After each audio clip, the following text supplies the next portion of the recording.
한국에 놀라고 있습니다. 한국, 그냥 조그만 나라 아니야? 라고 생각했던 외신과 외국인 기자들. 하지만 최근 에이펙의 성공적인 개최에 더불어 세계 시가총액 1위 기업인 엔비디아는 자사 유튜브에 한국에 헌정하는 러브레터 영상까지 올렸습니다. 세계적인 기업이 한 나라에 감사 영상을 만들어 올리는 경우는 거의 처음입니다. 전 세계가 변방의 작은 나라의 위력에 놀라고 있는 지금, 해당 영상을 함께 보시죠. 대한민국, 한강의 기적을 일궈낸 나라. 여러분의 결단력과 희생으로 단순한 재건을 넘어 역사상 가장 빠른 산업화를 이루었습니다. 작은 공방에서 시작해 대규모 공장에 이르기까지 오늘날의 한국을 만들었습니다. 철강, 반도체, 전자제품, 선박, 자동차, 그리고 기술을 통해 전 세계 가정에 한국의 이름을 알렸습니다. 사람과 사람을 연결하고 한국을 미래와 연결했습니다. 그리고 하나의 불꽃이 피어났습니다. 바로 스타크래프트. PC방이라는 새로운 경기장이 탄생했고 엔비디아 지포스는 새로운 플레이어들의 장비가 되었습니다.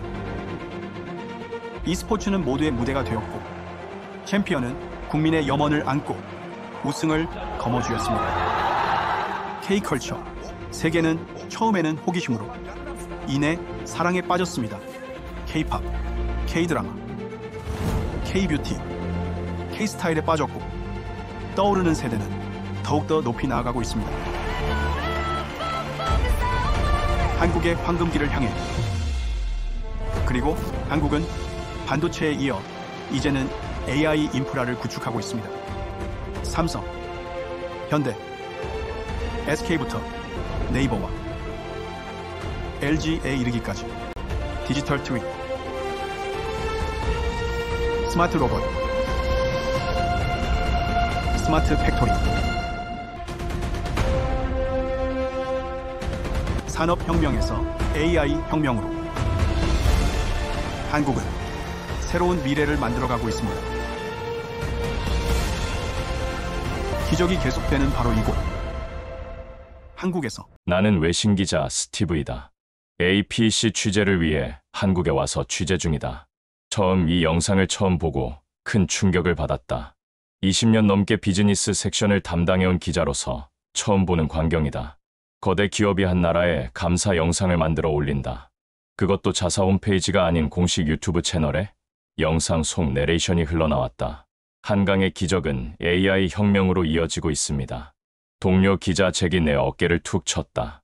스티브, 이거 봤어. 엔비디아가 한국한테 러브레터 쓴 것 같던데. 그는 비웃듯 말했지만 나는 화면에서 눈을 뗄 수 없었다. 영상에는 숫자가 나왔다. 한국은 전 세계 반도체 메모리의 70%를 만들고 AI 서버의 40%가 한국산 부품으로 조립된다. 그런데 이상했다. 숫자만으로는 설명되지 않는 무언가가 그 영상 안에 있었다. 왜 그들은 한국에 이렇게 감동했을까? 한국이라는 나라를 나는 얼마나 아는가? 삼성, LG, 현대, BTS, 그리고 빠른 인터넷. 그게 전부였다. 하지만 엔비디아 CEO 젠슨 황이 본 것은 분명 그 이상이었다. 그래서 나는 한국이라는 나라, 그리고 한국 경제대에 더 알아보기로 했다. 우선 젠슨 황, 삼성 이재용, 현대차 정의선이 만난다는 것을 듣고 취재하기로 했다. 젠슨 황이 한국에 온다는 소식을 처음 들은 건 일주일 전이었다. 그런데 그들이 만나기로 한 장소가 이상했다. 삼성 본사도 현대 사옥도 아니었다. 강남의 한 치킨집. 이름은 깐부치킨이었다. 나는 구글 지도에 그 이름을 쳤다. 골목 안쪽의 작은 가게였다. 리뷰는 498개. 사장님 친절하세요. 치맥 최고. 소주 한잔하기 딱 좋아요. 평범한 동네 치킨집이었다. 세계 1위 AI 기업 CEO가 왜 치킨집을 택했지? 나는 의심했다. 이건 쇼가 아닐까? 서민 코스프레 같은 거. 미국에서도 가끔 본다. 억만장자가 햄버거 가게에서 사진 찍는 거. 그런데 다음날 아침 현지 뉴스를 보고 생각이 조금 바뀌었다. 한국 언론들은 이 만남을 대서특필하고 있었다. 젠슨 황, 이재용, 정의선 깐부치킨 회동. AI 시대 한국의 미래를 논하다. 단순한 포토존이 아니었다. 삼성전자 회장과 현대차 회장, 두 한국 재벌의 수장이 함께 가는 자리였다. 나는 샤워를 하고 옷을 갈아입으며 생각했다. 치킨집. 미국이라면 상상할 수 없는 장소다. 만약 애플 CEO가 GM 회장과 포드 회장을 만난다면 아마 실리콘밸리의 고급 레스토랑이나 골프장을 택했을 것이다. 그런데 한국에서는 치킨집이 가능했다. 이건 문화적 차이일까? 아니면 다른 이유가 있을까? 나는 카메라를 챙기고 호텔을 나섰다. 강남역까지는 지하철로 30분이었다. 출근 시간대라 사람들이 빼곡했지만 놀랍게도 조용했다. 누구도 큰 소리로 통화하지 않았다. 모두가 스마트폰을 보고 있었다. 강남역에서 내려 골목 안쪽으로 걸어 들어갔다. 깐부치킨은 생각보다 작았다. 2층 건물의 1층, 아마 테이블이 10개도 안 될 것 같았다. 가게 앞에는 이미 사람들이 모여 있었다. 젠슨 황 온대요? 몇 시에 와요? 대부분 젊은 사람들이었다. 손에는 휴대폰, 일부는 카메라를 들고 있었다. 나는 옆 건물 계단에 앉아 그들을 관찰했다. 이들은 왜 여기 왔을까? 그냥 구경, 아니면 뭔가 더 큰 의미를 찾는 걸까? 한 여학생이 친구에게 말했다. 언니, 이거 역사적 순간 아냐? 나중에 우리 손주들한테 자랑할 수 있어. 나는 그 말을 노트에 적었다. 그리고 생각했다. 어쩌면 내가 놓치고 있는 게 있을지도 모른다고. 오후 6시 32분, 검은색 벤츠 2대가 골목 입구에 멈춰 섰다. 사람들이 술렁이기 시작했다. 왔다. 누군가 소리쳤고 순식간에 50명 넘는 인파가 차 쪽으로 몰렸다. 나도 카메라를 들고 앞으로 나갔다. 차 문이 열렸다. 가죽 재킷을 입은 남자가 내렸다. 젠슨 황이었다. 그는 고개를 들어 주변을 둘러봤고 사람들을 보자 활짝 웃었다. 안녕하세요. 그가 한국어로 인사했다. 환호성이 터져 나왔다. 젠슨, 깐부하자. 누군가 외쳤다. 젠슨 황은 웃으며 소나트를 그렸다. 양손 검지와 엄지를 모아 하트 모양을 만드는 그 제스처. 나는 처음 봤다. 미국 CEO가 저런 포즈를 취하는 걸. 플래시가 터졌다. 수십 개의 카메라가 일제히 셔터를 눌렀다. 그 순간 나는 깨달았다. 이건 비즈니스 미팅이 아니었다. 축제였다. 두 번째 차에서 이재용 회장과 정의선 회장이 내렸다. 정장 차림이었지만 넥타이는 풀어져 있었다. 이재용 회장은 조용히 손을 들어 인사했고 정의선 회장은 환하게 웃으며 젠슨 황과 악수했다. 세 사람은 깐부치킨 문을 열고 안으로 들어갔다. 유리문 너머로 그들이 자리에 앉는 모습이 보였다. 사람들은 밖에서 계속 사진을 찍었다. 나도 그 틈에서 셔터를 눌렀다. 그런데 이상한 점이 있었다. 아무도 가게 안으로 들어가려 하지 않았다. 질서가 있었다. 옆에 서 있던 한 남자에게 물었다. 왜 안으로 안 들어가세요? 그는 영어를 못 알아들었지만 옆에 있던 젊은 여성이 통역해줬다. 존중이요. 그분들 식사 시간이잖아요. 방해하면 안 되죠. 나는 놀랐다. 뉴욕이었다면 누군가는 이미 문을 열고 들어갔을 것이다. 셀카를 찍거나 사인을 요구했을 것이다. 그런데 여기 사람들은 달랐다. 그들은 기다렸다. 일부는 계단에 앉았고 일부는 편의점에서 커피를 사와서 마셨다. 분위기는 마치 콘서트를 기다리는 것 같았다. 1시간쯤 지났을까? 가게 안에서 웃음소리가 들렸다. 유리창 너머로 세 사람이 치킨을 먹으며 대화하는 모습이 보였다. 젠슨 황은 손으로 뭔가를 설명하고 있었고 이재용 회장은 고개를 끄덕이며 경청했다. 정의선 회장은 맥주잔을 들어 건배를 제안했다. 세 잔이 부딪혔다. 그 순간 밖에서 누군가 건배라고 외쳤고 사람들이 웃음을 터뜨렸다. 나도 모르게 미소가 지어졌다. 이건 단순한 비즈니스가 아니었다. 나는 노트에 적었다. 한 도시 전체가 깐부였다. 깐부. 나는 그 단어의 뜻을 아까 검색해봤다. 한국 드라마 오징어 게임에서 나온 말로 친구나 동료를 뜻한다. 그런데 여기서는 더 깊은 의미가 있는 것 같았다. 믿음, 연대, 함께 간다는 약속. 젠슨 황이 이 가게를 택한 이유가 조금씩 보이기 시작했다. 밤 8시쯤 가게 문이 열렸다. 세 사람이 나왔다. 사람들이 다시 환호했다. 젠슨 황은 멈춰 서서 손을 흔들었다. 그리고 치즈볼을 사람들에게 나눠주고 바나나 우유도 나눠주었다.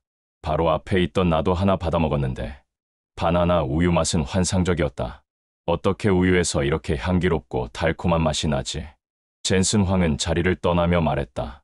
감사합니다. 치킨 정말 맛있었어요. 발음은 어색했지만 진심은 전해졌다. 이재용 회장이 뭔가를 말하자 세 사람이 함께 웃었다. 그들은 차에 오르기 전 가게 사장님과 악수했다. 사장님은 떨리는 손으로 그들과 사진을 찍었다. 평생 잊지 못할 순간이었을 것이다. 차가 떠나고 사람들이 흩어진 후 나는 가게 앞에 혼자 서 있었다. 골목에는 치킨 냄새가 남아 있었다. 나는 가게 안으로 들어가 치킨 한 마리와 맥주 한 병을 주문했다. 사장님은 아직도 흥분이 가시지 않은 표정이었다. 믿어지세요. 세계에서 제일 거대한 기업 대표님이 우리 가게에 왔어요. 그는 영어를 못했지만 번역 앱을 쓰며 나와 대화했다. 나는 물었다. 왜 이 가게를 선택했을까요? 사장님은 웃으며 말했다. 글쎄요. 아마 치킨이 맛있어서겠죠. 우리는 함께 웃었다. 하지만 나는 알고 있었다. 이유는 치킨이 아니었다. 다음 날 아침 나는 한국 언론 보도를 샅샅이 뒤졌다. 어젯밤 만남에 대한 기사가 쏟아졌다. 깐부치킨에서 만난 AI 삼총사. 한국 경제의 미래를 논하다. 그런데 한 기사에서 흥미로운 문장을 발견했다. 세 사람은 약 90분간 AI 반도체 협력, HBM 공급, 자율주행 기술 등을 논의한 것으로 알려졌다. 90분. 치킨집에서 90분간 세계 경제의 미래를 논의했다는 뜻이었다. 나는 그 장면을 상상해봤다. 테이블 위에 치킨과 맥주. 그 옆에는 아마도 태블릿이나 서류가 놓여 있었을 것이다. 젠슨 황은 엔비디아의 차세대 GPU 로드맵을 설명했을 것이고, 이재용 회장은 삼성의 HBM3이 메모리 생산 계획을 공유했을 것이다. 정의선 회장은 현대차의 AI 팩토리 구상을 펼쳤을 것이다. 하지만 그들이 나눈 건 숫자만이 아니었다. 그날 밤, 한 참석자의 말이 언론에 흘러나왔다. 젠슨 황 회장이 이렇게 말했다고 합니다. 한국의 에너지는 단순한 기술이 아닙니다. 문화이자 철학이죠. 나는 이 문장을 3번 읽었다. 문화, 철학, 기술 기업 CEO가 쓸 법한 단어가 아니었다. 보통은 성능, 효율, 수익률을 말한다.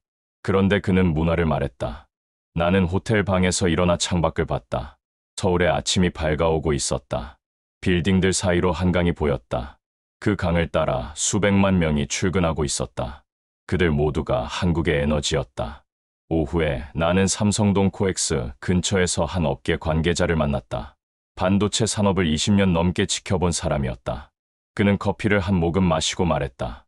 젠슨 황이 한국을 좋아하는 건 어제 오늘 일이 아니에요. 그는 한국을 파트너가 아니라 동지로 봅니다. 동지요? 네. 엔비디아가 GPU 시장을 키울 때 한국 게이머들이 가장 먼저 반응했어요.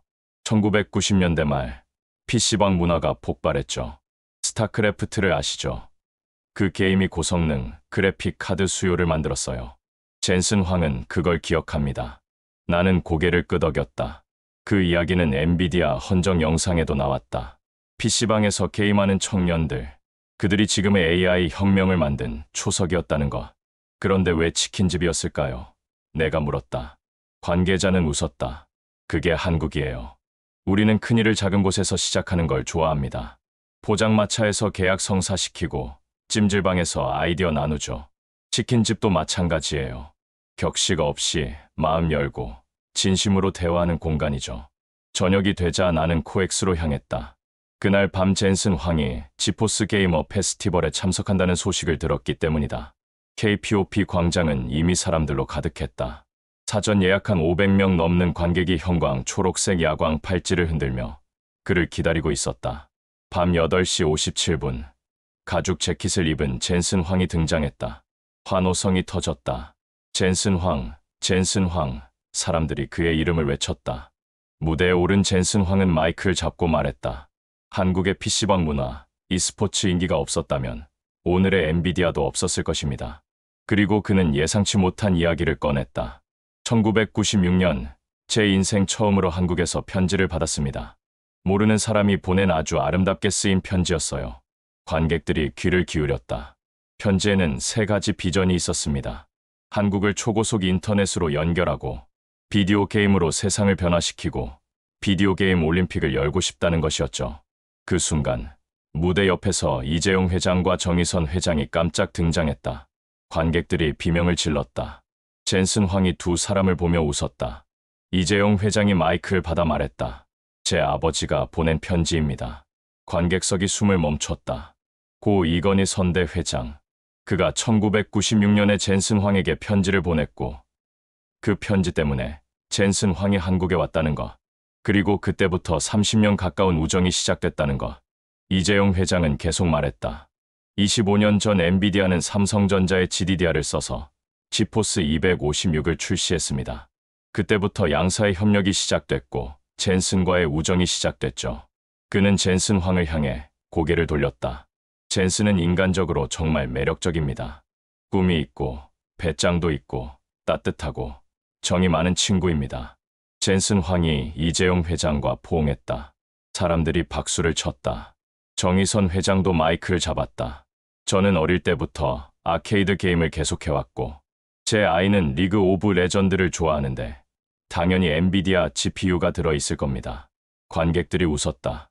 세 사람은 무대에서 하이파이브를 하고 어깨동무를 했다. 중간중간 서로의 말을 통역해주는 모습도 보였다. 이재용 회장이 젠슨 황에게 뭔가를 속삭이자 젠슨 황이 크게 웃었다. 정의선 회장도 함께 웃었다. 그들 사이에는 비즈니스를 넘어선 무언가가 있었다. 무대 말미 세 사람은 총 모양 폭죽을 터뜨리며 경품 추첨 이벤트를 진행했다. 이재용 회장이 관객을 향해 농담을 던졌다. 왜 이렇게 아이폰이 많으냐? 사람들이 웃음을 터뜨렸다.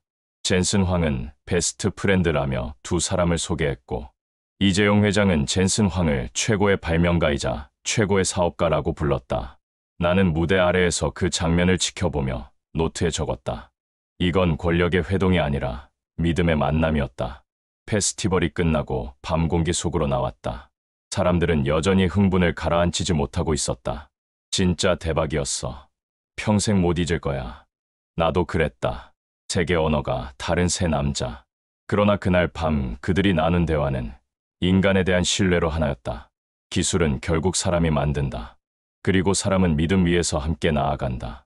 그리고 얼마 후 엔비디아 공식 유튜브 채널에 영상 하나가 올라왔다. 제목은 조커의 with NVIDIA였다. 나는 호텔 방에서 그 영상을 다시 봤다. 이번에는 처음과 달랐다. 한국에서 보낸 사흘이 영상 속 모든 장면의 의미를 더했다. 흑백 화면으로 시작하는 1960년대 한국. 폐허 위에서 사람들이 땅을 파고 공장을 짓는 장면. 내레이션이 흘러나왔다. 한국은 처음부터 엔비디아의 여정에 함께했습니다. 첫 문장이었다. 나는 멈췄다. 처음부터라는 단어. 엔비디아는 1993년에 설립됐다. 그때 한국은 이미 반도체 강국으로 올라서고 있었다. 삼성과 SK하이닉스는 메모리 반도체 시장을 장악하기 시작했다. 엔비디아의 GPU는 그 메모리 없이는 작동할 수 없었다. 공생 관계였다. 그런데 젠슨 황은 그걸 파트너십이 아니라 함께한 여정이라고 표현했다.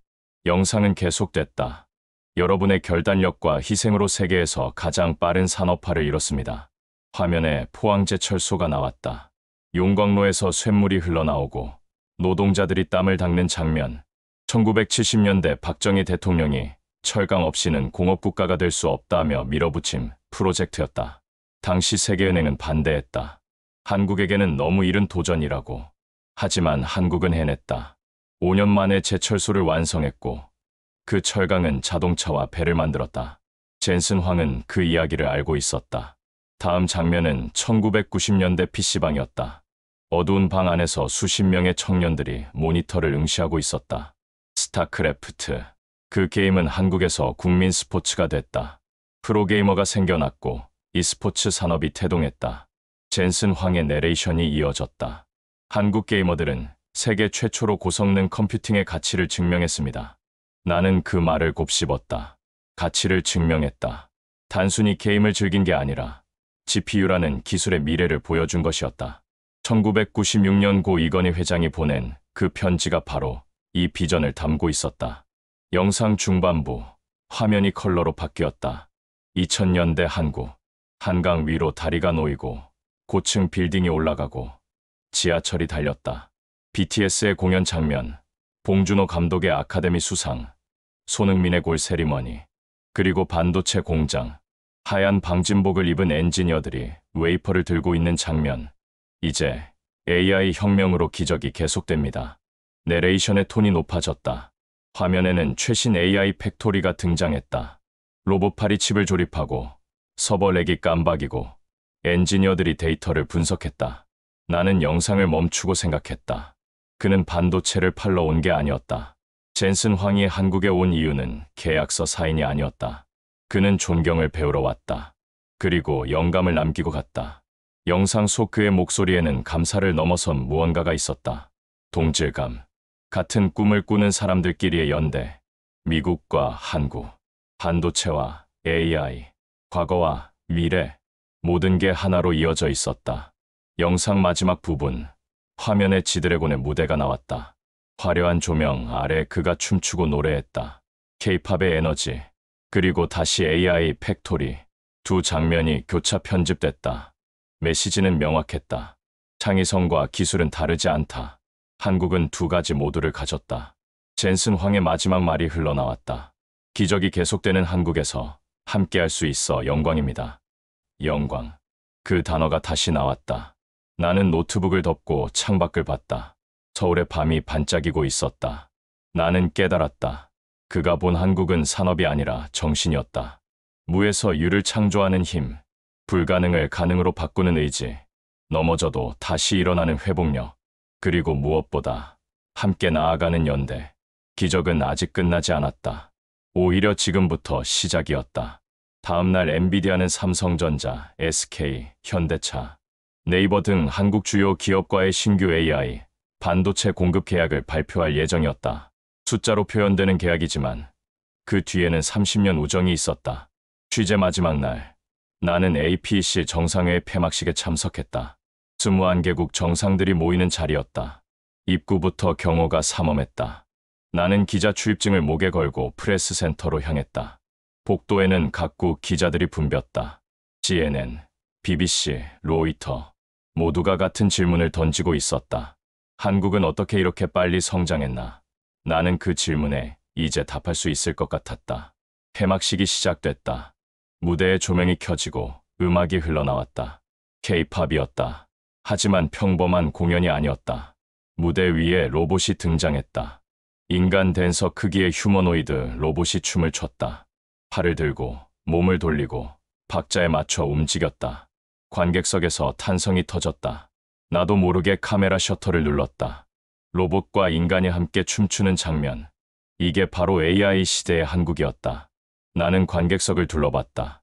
21개국 정상들이 모두 무대를 응시하고 있었다. 미국 대통령, 중국 주석, 일본 총리. 그들의 표정이 진지했다. 이건 단순한 문화 공연이 아니었다. 메시지였다. 한국은 기술과 예술, 전통과 현대, 인간과 AI를 하나로 엮을 수 있다는 것. 소녀의 연주가 끝나자 기립박수가 쏟아졌다. 나도 일어나 박수를 쳤다. 그 순간 며칠 전 본 젠슨 황의 영상이 떠올랐다. 기적이 계속되는 한국에서 함께할 수 있어 영광입니다. 공연 후 젠슨 황을 만날 기회가 있었다. 그는 이재명 대통령의 초대로 APEC에 참석 중이었다. 짧은 인터뷰에서 그는 흥미로운 이야기를 꺼냈다. 좋은 소식이 있는데 먼저 밝힐 순 없지만 힌트를 주겠습니다. 로보틱스와 관련될 것이고 100% 절대적으로 한국과 연관될 것입니다. 그의 눈빛이 반짝였다. 이 모든 것은 미중 협상에 달려 있으며 양국을 위해 최선의 결과를 만들기 위해 최선을 다할 것입니다. 워싱턴에서 그가 했던 말이 떠올랐다. 한국 국민과 도널드 트럼프 미국 대통령이 정말로 기뻐할 만한 일이 있을 것이라던 그 발언. 그는 한국에서 무언가 큰 그림을 그리고 있었다. AI와 로보틱스의 미래. 그 중심에 한국이 있었다. 시총 5조 달러에 도달해 영광입니다라고 그가 말했다. AI는 인류 역사상 가장 영향력 있는 기술로 모든 과학 분야에 영향을 미칠 것이고 엔비디아 역시 지금보다 훨씬 더 커질 수 있습니다. 밤이 되어 나는 경주의 한 전통 찻집에 앉아 있었다. 창밖으로 천년 고도의 불빛이 보였다. 신라 시대부터 이어진 이 땅. 한국은 항상 무언가를 만들어 왔다. 철기, 도자기, 한글, 배, 자동차, 반도체, 그리고 이제 AI. 나는 노트를 꺼내 마지막 문장을 적었다. 나는 그날 서울의 밤 공기에서 한국의 힘을 느꼈다. 깐부치킨에서 시작된 온기가 이제 세계를 비춘다. 이제 세계는 한국을 배운다.